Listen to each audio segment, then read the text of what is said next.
नमस्कार दर्शक बंधु आसतु मु बर्तमान पे देखी लाइव तो शीत दिन में क्यों भाव में खोला जगार पाल छतु चाष होउची एवं संपूर्ण थंडारे खोला जगार क्यों भाव में पाल छतुर अमल होइची आसतु देखिबा। तो देखंतु शीत दिने क्यों भाव में छतु सबू होइची पूरा माटी ऊपर मु छतुर बेड पकईथी आपण माने देखि पारुथुबे केते सुंदर भाव में छतु सबू होइची आ बहुत भल अमल होइची। ये होची शीत दिन रे पाल छतु देखंतु प्रत्येक बेड रे छतु होइची। 3 दिन हेबो छतु तुला गलानी ता परे मध्य छतु देखंतु केवळे भाव में होइची प्रत्येक बेड रे छतु आसीची आ बहुत भल बहुत बढ़िया छतु होइची समस्त बेड रे छतु होइची।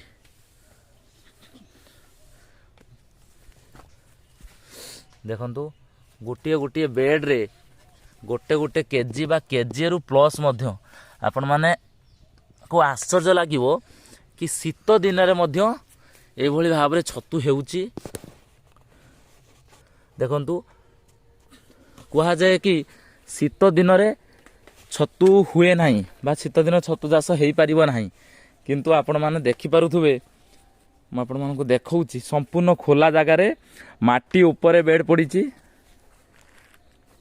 देखंतु शीत दिन रे माटी ऊपर पाल छतुर चाष होइची एवं बहुत बढ़िया अमल होउची आपण माने देखि पारुथुबे।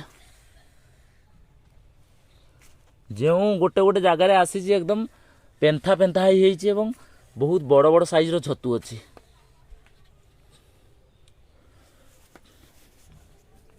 बहुत सुंदर लगुच आपण माने पाल छतु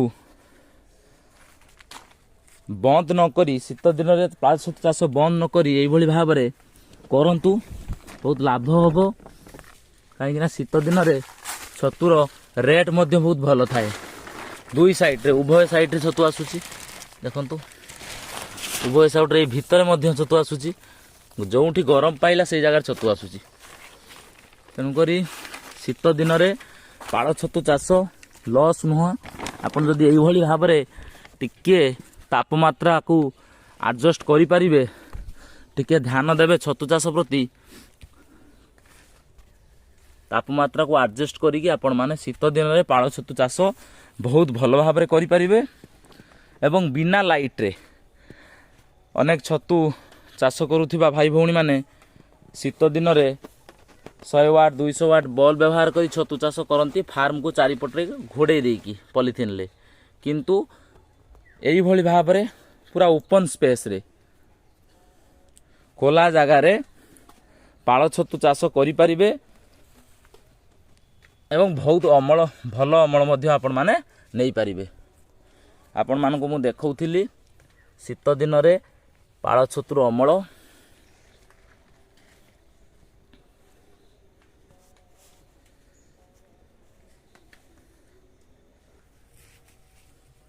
तो ये भाव में आपण माने चाहिए खोला जगार मध्य पाल छतुर चाष करि परिबे।